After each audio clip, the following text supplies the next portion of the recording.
Alors ici, je vais vous faire la présentation du dispositif ADAS Launch. Donc pour cela, il faudra le dispositif ADAS Pro et l'appareil de diagnostic, donc Pro 4, Eurotab, Eurotab 2. On va intervenir sur l'électronique, il faut donc bien regarder avant ce qui s'y passe.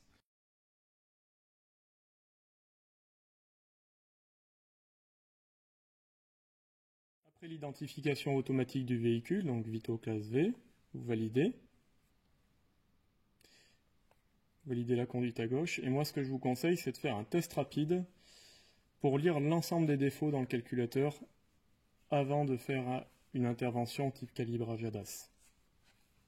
Pourquoi? Tout simplement parce qu'avec ce type d'appareil, c'est rapide. Vous allez pouvoir vous prémunir en fait de l'ensemble des défauts présents sur le véhicule avant votre intervention. Si vous avez par exemple un défaut au niveau d'un capteur pour la correction d'assiette, ça peut poser problème. Ce sont des choses qui sont à vérifier et éventuellement à corriger avant de passer à une étape de calibrage, puisque l'angle de braquage, la correction d'assiette, l'ensemble des informations électroniques qui statuent de l'état physique du véhicule sont des éléments qui vont servir pour le calibrage ADAS. Lorsque vous arrivez à 100%, vous avez donc un tri automatique qui vous remonte l'ensemble des calculateurs avec des défauts et en dessous les calculateurs qui n'ont pas de défauts. Ici, on voit qu'on a donc un défaut de remplissage de la Blue. Ici, on a un défaut de communication avec le combiné d'instruments mémorisé. Ici, par exemple, on a le capteur solaire présente un défaut de fonctionnement. C'est intermittent, mais si on intervient sur le pare-brise, il est préférable de le mettre de côté, puisqu'on ne va pas intervenir sur ce capteur. Cependant, si le défaut revient plus tard, on pourra justifier qu'il était bien présent et qu'il ne provient pas de l'intervention. Ici, on va cliquer sur Rapport. Ici, on est sur un statut de pré-réparation. On va pouvoir choisir après post-réparation. Et là, vous avez votre rapport avec les informations de l'atelier, la date et l'heure d'intervention, le nom du technicien, les informations du véhicule et les défauts et leur statut au moment de la prise en charge. On enregistre. On va revenir en arrière. On va aller dans Calibrage ADAS. Caméra multifonction.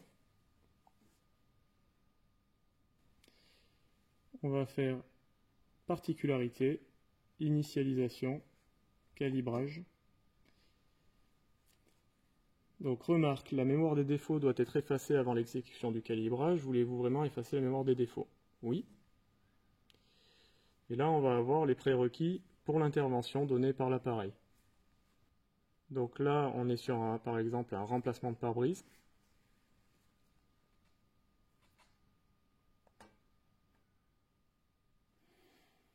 À cette étape, le dispositif vous présente dans l'ordre les informations importantes, c'est-à-dire la référence du panneau utilisé, la distance entre la cible et l'avant du véhicule. Donc là, notre référence, ça va être l'avant du véhicule.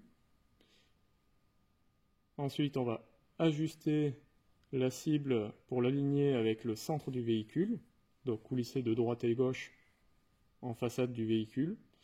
Ajuster ensuite parallèlement la cible avec l'avant du véhicule. Donc là, ça va être les deuxièmes lasers qui vont nous servir à ajuster et assurer la perpendiculaire avec l'axe de poussée du véhicule. Ajuster la hauteur avec la valeur à appliquer ici sur la règle. On va passer à la mise en place du dispositif. Donc la première chose, on va prendre les supports auto-centrés qu'on va positionner sur les roues arrière. Tout simplement à l'approche, on vient faire plaquer. Et ici, vous avez un niveau à bulle pour centrer le dispositif par rapport à l'axe. Ici, vous avez également donc un niveau à bulle vous permettant d'avoir une approche du laser et un autre niveau qui va vous donner donc par répercussion le carrossage arrière de la voiture. Même chose de l'autre côté. Ici, on a exactement le même carrossage des deux côtés. Donc on peut imaginer qu'on a un train arrière qui déjà, au niveau du bras oscillant, n'est pas fatigué. Ici, on allume le croiseur qui va aller pointer en face. Ici au milieu, sur la barre, vous avez le système de réglage des lidars. Donc on va voir qu'il est composé de plusieurs articulations. Vous avez donc le plateau principal et le plateau avec le laser qui va permettre à la fois le centrage du plateau lorsque l'outil va vous le demander par rapport au lidar. Et vous avez également donc le pointeur laser qui, à l'aide d'un réflecteur, va vous permettre, sur certains dispositifs, de refléter le point et ou de régler, si vous avez des petites rotules réglables sur le lidar, de le régler pour le centrer par rapport au dispositif, ou dans d'autres cas de figure, parfois, renseigner la valeur, et c'est l'électronique qui va compenser l'inclinaison du lidar. Si vous faites un réglage de caméra, donc là on va utiliser les panneaux, à ce moment-là vous enlevez le dispositif de lidar. Ici vous avez un système motorisé avec deux vitesses, une vitesse basse de précision, et là comme on est dans une procédure de mise en place du dispositif, on va se mettre sur la vitesse plus rapide pour positionner le matériel. Donc ici, on va se positionner jusqu'à voir apparaître sur les valeurs avec les pointeurs qu'on a positionnés sur le train arrière. Donc là, je vais poser le panneau LAC 0101 dédié à Mercedes. Ici, vous avez des plots de positionnement qui sont différents en fonction de la position, puisque par exemple, le panneau Renault, il va être excentré du côté chauffeur. Le panneau Mercedes, lui, il est positionné au centre. Donc vous ne pouvez pas vous tromper. Vous vérifiez que ce soit bien aligné. Et pour la partie basse, positionnez le petit clip. Ici, vous avez une distance à appliquer entre l'avant du véhicule de 605 mm. Alors vous pouvez utiliser 1 mètre ou un télémètre. On va venir positionner du point le plus avancé du pare-choc au panneau, 605 mm. Donc là, vous restez appuyé, vous mettez le télémètre en actif permanent.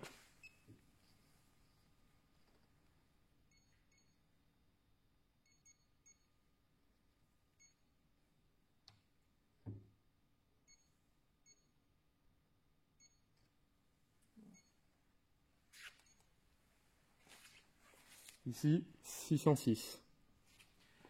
Deuxième étape, on va centrer le dispositif par rapport à l'axe du véhicule. Là-bas, je suis à une valeur environ de 20, pour ici 25, donc je vais devoir ramener le dispositif dans ce sens-là. Voilà, là on s'est centré par rapport à l'axe du véhicule. Maintenant, on va régler la perpendiculaire à l'angle de poussée. Pour ça, il va donc falloir faire pivoter le dispositif sur lui-même.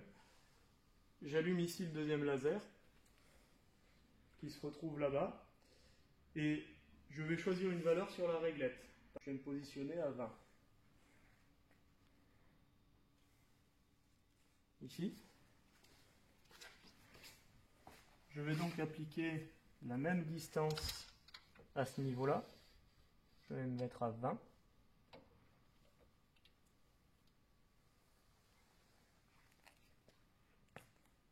J'observe donc sur la cible une valeur de 12,5 de ce côté et 4,5 de ce côté. On va donc reculer le dispositif à une valeur moyenne et l'avancer ici. Et je me retrouve donc avec une valeur de 8,5 sur la partie arrière, 23,5 sur la partie avant,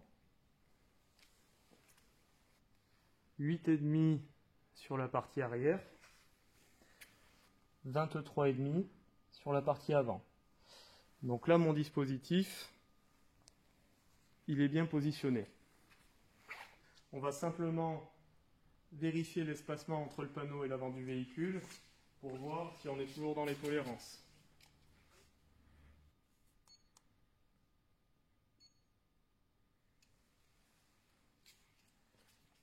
Donc là, on a 608 pour 605. Donc on est largement bon puisqu'en fait on a 1 à 2 cm d'écart possible. Donc là on en est très proche et on est largement dans les tolérances. À partir de là on va appliquer donc la valeur souhaitée sur la réglette qui est ici de 1821. Donc vérification des deux niveaux. Ici sur le plan latéral on est parfait et sur le plan frontal on est bon aussi. On peut vérifier au niveau de la colonne ou tout simplement revérifier au niveau du panneau directement. Donc on va appliquer ici la valeur souhaitée sur la réglette.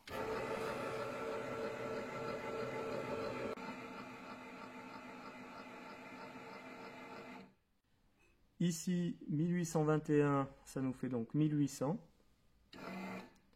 1810, 1821, on y est. Ici vous avez également un rapport où cette fois c'est l'intervenant qui justifie d'avoir bien exécuté l'opération, c'est-à-dire référence de la cible.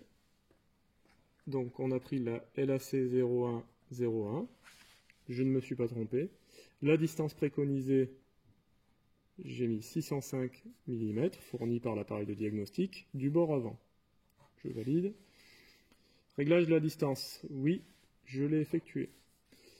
Alignement sur l'axe du véhicule, oui, c'est la deuxième chose qu'on a faite. Réglage de la perpendiculaire à l'axe grâce aux 4 lasers. Oui, c'est la troisième chose qu'on a faite. Le réglage du niveau du dispositif, on l'a vérifié. Le réglage de hauteur sur réglette, donc on a appliqué 1821 mm. La vérification de distance, après avoir vérifié cet ensemble, plus ou moins 1 cm. Et la position des lasers, plus ou moins 1 unité. Tout était bon. Et donc, on va faire une lecture des défauts après calibration.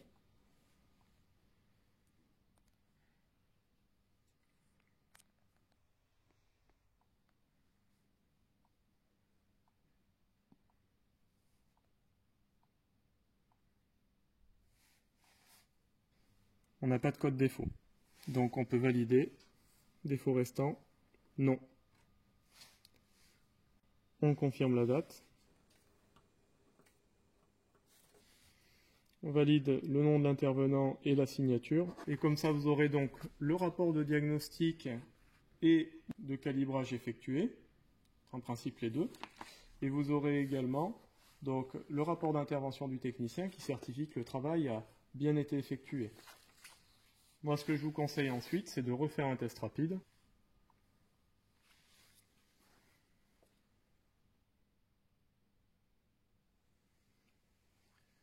Ici, on va faire un effacement de l'ensemble des codes.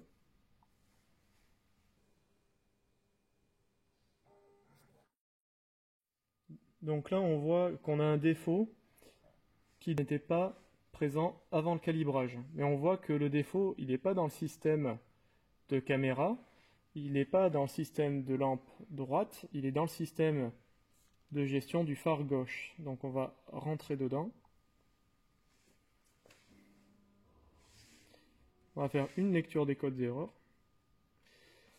Donc là, on voit que le statut il est actuel. Donc ici, on va couper le contact et faire une mise en sommeil du véhicule.